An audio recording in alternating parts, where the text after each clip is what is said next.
Hey, welcome to this Metricom Explainer. Today, we're totally changing how you see community waste. Overflowing bins aren't just an eyesore. They're actually secretly brewing your next neighborhood disease outbreak. So, think uncollected trash is just a minor cleaning issue? Nope, it's literally a severe public health crisis. Unsegregated garbage?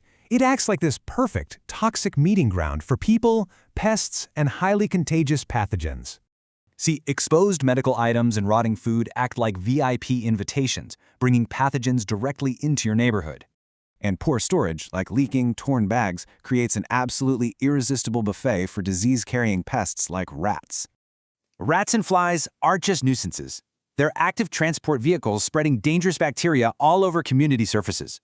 Even that foul odor? It's a giant red flag signaling active, dangerous bacterial decomposition right nearby. Okay, to break this toxic cycle, let's look at 3 surprisingly simple steps to master waste segregation. This direct action plan eliminates disease pathways and protects your residents immediately. Let's break the whole thing down.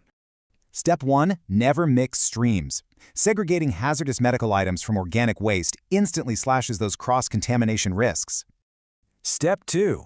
Ditch the open bins. Upgrading to closed, leak-proof containers instantly evicts those disease-carrying pests. Step 3. Totally isolate food waste. It's absolutely the biggest driver of infestations, especially in hot climates. The bottom line here, ignoring waste invites huge risks, but actively controlling it protects your community's health. So I'll leave you with this. Is your community's mismanaged waste just waiting to become the next outbreak?